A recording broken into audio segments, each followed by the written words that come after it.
Il existe deux types d'acides nucléiques, ADN ou acide désoxyribonucléique et ARN ou acide ribonucléique. Les acides nucléiques sont des polymères qui sont constitués de nucléotides. Ce sont des sous-unités qui sont reliées entre elles par des liaisons chimiques.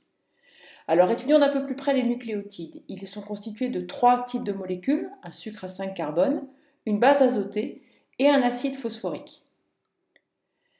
Les sucres. Alors, les sucres sont différents qu'ils appartiennent à l'ADN ou à l'ARN. Déjà, la caractéristique principale, c'est qu'ils sont constitués de 5 carbones, que je numérote donc de 1 à 5. Il va falloir porter une attention toute particulière au carbone numéro 2. En effet, dans l'ADN, le sucre s'appelle le désoxyribose. Ça veut simplement dire qu'on lui a enlevé un hydrogène sur le carbone numéro 2, 2 désoxyribose. Les bases azotées. Il en existe deux types, les pyrimidines, cytosine, thymine, uracile, et les purines, adénine et guanine. Les pyrimidines, elles sont constituées d'un noyau qui est organisé en un seul cycle. Je numérote donc les atomes de ce cycle et je vous demande de porter une attention particulière à l'azote numéro 1. Ce qui différencie les différentes bases pyrimidiques, ce sont tout simplement les groupements chimiques qui sont greffés sur ce cycle. Les purines maintenant. Le noyau purique est constitué de deux cycles. Donc là aussi, je numérote les atomes du cycle.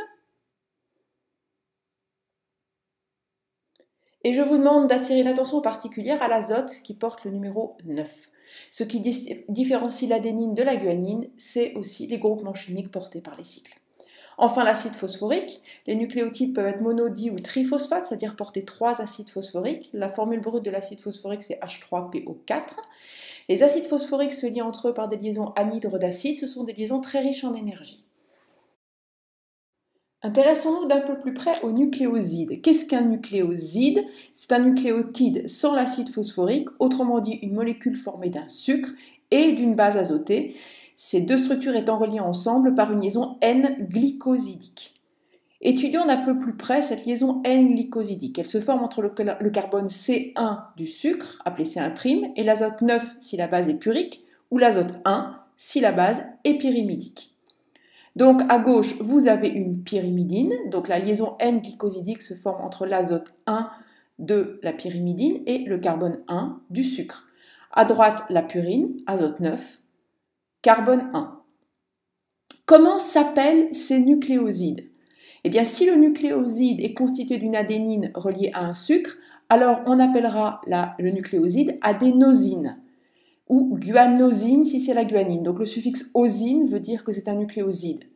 Si le sucre est un désoxyribose, on rajoute désoxy derrière. La cytosine associée à un sucre devient cytidine.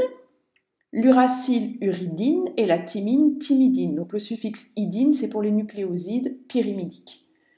C'est pareil, si le sucre est un désoxy, on met désoxy devant. Il n'y a bien sûr pas de désoxyuridine, puisque le sucre désoxy indique qu'on est dans l'ADN et il n'y a pas d'uracile dans l'ADN.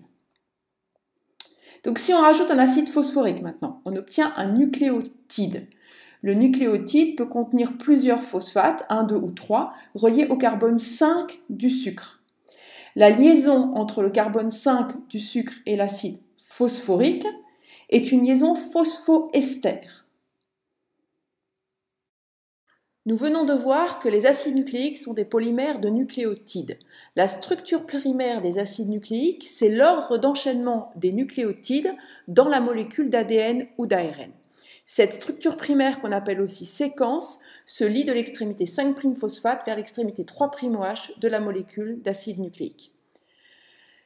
La liaison entre les nucléotides successifs se fait grâce à des liaisons phosphodiester. Ce sont des liaisons orientées et covalentes. Donc il y a bien une extrémité 5'-phosphate et une extrémité 3'OH de la molécule qui grandit donc de 5' vers 3'. La molécule d'ADN n'est pas un simple enchaînement de nucléotides. Cette chaîne est en fait repliée dans l'espace. On parle de structure tridimensionnelle de l'ADN. La structure secondaire, ça correspond à l'assemblage de deux brins d'ADN. On dit que l'ADN est bicaténaire. Ces brins sont associés de manière antiparallèle et complémentaire. Antiparallèle car les deux brins ont leur polarité inversée. Donc un brin est orienté 5', 3' et l'autre brin est orienté 3', 5'. J'attire votre attention sur quelque chose d'important. Vous voyez donc que la molécule d'ADN est orientée de 5' vers 3'. Donc 5' phosphate vers 3' OH. Eh bien, si j'observe maintenant la liaison phosphodiester, je me rends compte qu'elle est orientée dans le sens inverse, de 3' vers 5'. Donc vous observez bien le schéma et vous en rendrez compte. Nous avons également parlé de complémentarité des brins. Eh bien, les acides nucléiques s'apparient grâce à des liaisons hydrogènes. Il se forme 3 liaisons hydrogènes entre les bases C et G et 2 entre les bases A et T. Donc, comme on le voit sur le schéma ci-dessous, je vais vous mettre en avant les liaisons hydrogènes, donc les 2 liaisons hydrogènes entre A et T, et les 3 liaisons hydrogènes entre C et G. Si l'ADN est bicaténaire, alors les lois suivantes sont respectées. Ce sont les lois de Chargaff. Dans une molécule d'ADN bicaténaire, il y a autant de A que de T, et autant de G que de C, et autant de purine que de pyrimidine. Parlons maintenant de la structure tertiaire de l'ADN. C'est l'agencement de la double hélice d'ADN dans l'espace. En effet, cet ADN forme donc une double hélice. Voilà à quoi ressemble cette double hélice. On distingue clairement un grand sillon et un petit sillon. L'hélice fait 20 angstroms de diamètre, c'est-à-dire 2 nanomètres. Oui, la correspondance pour 1 angstrom, en fait, qui est une ancienne unité, c'est 0,1 nanomètre. On remarque qu'il y a 10 paires de bases par tour d'hélice.